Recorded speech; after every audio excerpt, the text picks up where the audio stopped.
Hello YouTube, how you doing? This is Charles, just doing a quick vlog update to talk about some things that are going to be happening here soon enough. So I'm going to talk a little, mostly on the channel. First, the past, the present, and of course the future.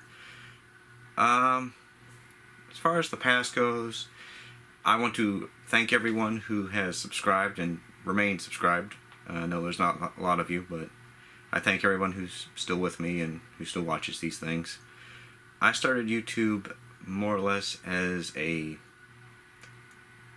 result of a bet, or I think it was a bet or a forum thread. Went back when I was hosting with Optibotimus, Paul. And someone said, well, would you ever do video reviews? And I said, yeah, if we reached something. I forgot what the exact specifics of it were, but we did, and I did, and I think the first things I did were the Transformers Titanium reviews, which I can still see from where I'm sitting right now. And I think I'm one of the very few people that covered the most of them. The one I don't have is the Ultra Magnus. So, there's that. I also did a lot of Kamen Rider stuff, as you may have noticed, like the Den Kamen Sword, which is over there somewhere in the big pile of stuff. The problem with being a toy collector nowadays on YouTube is that unless you're reviewing the latest and greatest, or you already have a large built-in fan base, you're probably not going to get a lot of attention. And that's fine. I don't really need a whole lot of attention, or I don't want a lot of attention. It's just something I've noticed. So this is not me saying I'm going to stop collecting toys or anything. I just that I've cut way back. In fact, this box, which I'm going to open up here, is one of the very few things I've actually gotten this year, and I'll get into that in a minute. But I've just kind of slowed down on buying things and collecting them, or hoarding them rather. I wouldn't say it's burnout, it's just more like, okay, I'm just, dialing back a notch so that I don't have, one of the reasons I stopped collecting so much Transformers is because I really didn't need that many Alpha Bravos, if you can believe that.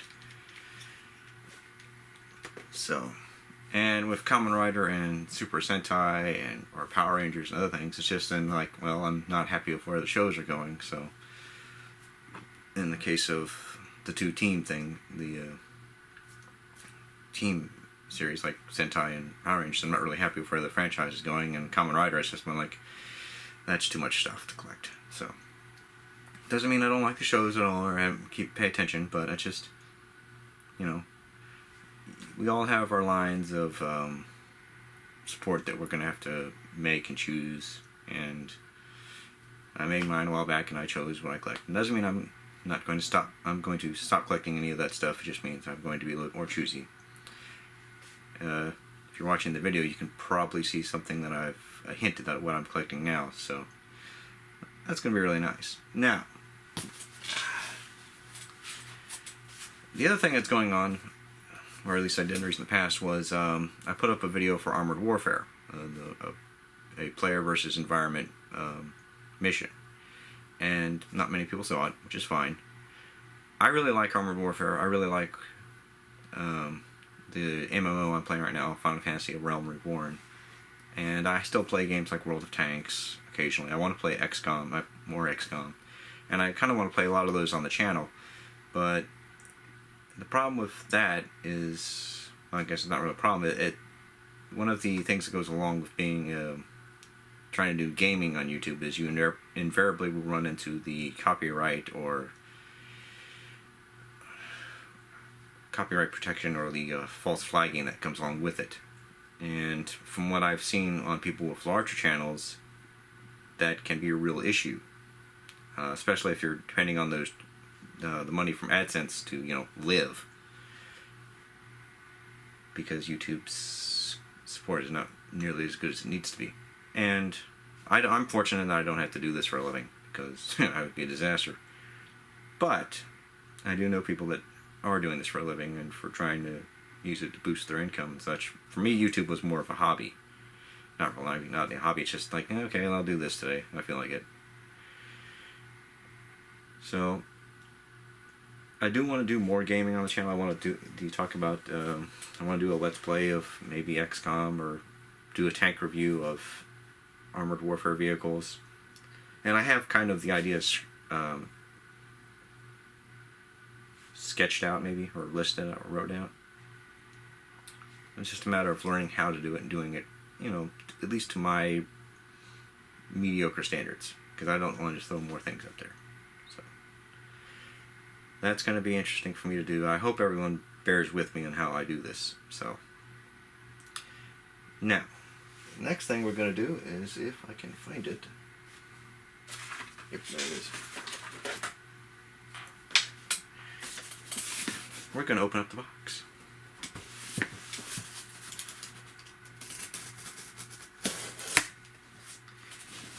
Now, one of the not consequences, one of the results of cutting way back on your toy collecting is you generally splurge on the higher priced items.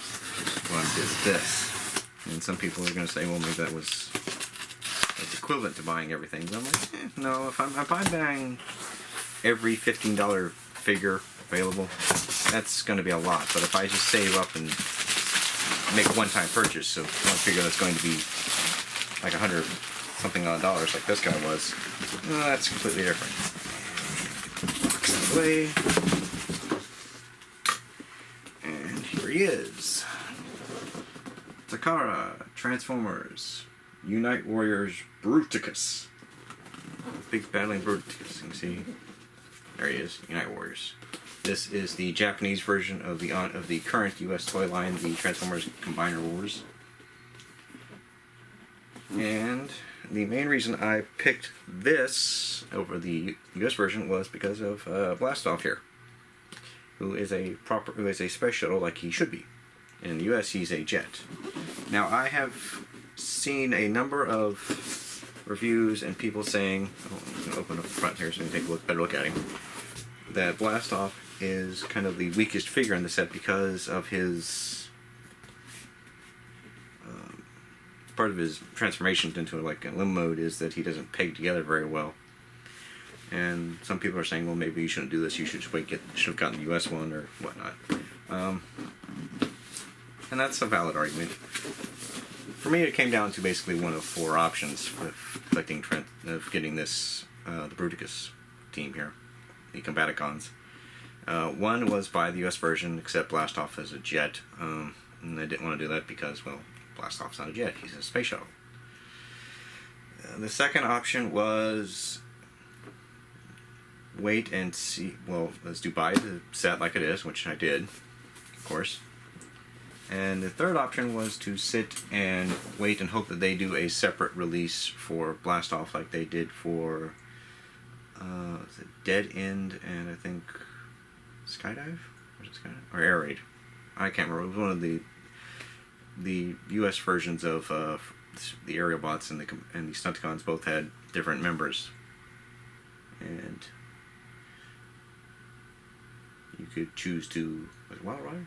It might have been Wild Rider now that I think about it. And you can just choose to deal with it that way. The problem with waiting and getting a separate release like for that or for Grooves, which is from the Protectobot set, is that invariably you're paying something like between $30 and $50 minimum for a figure that should only be about $15. And it's very hard to find them once they get released because scalpers. So I just said, you know what, screw it, I'll buy the set. Obviously, I didn't know at the time that there was going to be build quality issues. Nobody did. And some people have suggested, well, maybe if you take it apart and you do this little bit of modification to it, like adding floor polish, you can tighten it up and do some fixing of the figure. I'm not going to do that because I got ham hands. Well, not quite ham hands, but not good hands. I'm not good enough when it comes to that department to, feel comfortable taking apart my toys and trying to repair or improve them. So I'm just going to live with it. Now, that's the present. And speaking of presents, let's see what I did there. We have MetroCon coming up this year, and I'm going to be attending. In fact, by the time many of you see this video, I will either be in Tampa or at the convention or on the way there. if you do see me and you recognize me from the video, come up and say hi. I can't imagine many people will, but if you do recognize me, that's nice. I'll probably freak out more than you will, so there you go. Last year I recorded, I believe, 12 or 13 panels, fan panels, and this year I want to do more, so I'm going to probably be bouncing around the convention a lot, recording a lot of different stuff, because that's just generally what I do at the convention. This year's going to be a little different, I understand, because Scott McNeil is not expected to be in attendance. He is filming something the same weekend the con is going on, which is odd, but I'm sure, you know, filming schedules take precedence over the conventions, and I think everyone understands and accepts that. I think we should all celebrate the people that we do have coming to the convention this year, including Richard Ian Cox, who is the second voice of male Ranma and Inuyasha, Kirby Moreau, who I best know is Troa Barton, I believe, and who played, I believe he was Moroku in Inuyasha, and Vaughn Flanil from Escaflowne is going to be there. Robbie Draymond from last year, who played Tuxedo Mask, and who I will actually get to sign his Tuxedo Mask figure art this year, is going to be in attendance. We have Christina V, who plays Sailor Mars, is going to be there, and I'm going to have her bring her Sailor Mars and a present. But all in all, there's going to be a lot of people there, and I'm looking forward to it, because it's just, you know, it's one of my very few vacation times a year I get to enjoy myself. Like I said, I recorded a lot last year. I'm going to be recording a lot this year. One of the reasons I got this new camera was because I wanted to make sure I tried to get a better quality of picture, and of course with the new desktop I'm going to hopefully have a better quality video. When I come back from the convention, I will probably do a wrap-up video to show what I got, if I got anything, and talk about some things. I will not be doing last year's post schedule, though. That was just insane. It'll probably be a lot slower, more like maybe one or two videos a week, as opposed to one every 3 days. But that's about it. I wanted to put this up on the rare moment of free time I had before I began my con packing, and before the storms open up here in Florida, because it must rain 300 days a year here. And hopefully I will see some of you down there, and we'll be able to hang out and talk, and enjoy ourselves in relative peace and quiet. Yeah, except for the hype train. Anyways, my name is Charles, and thank you for watching. I will hope to see everyone there. Bye.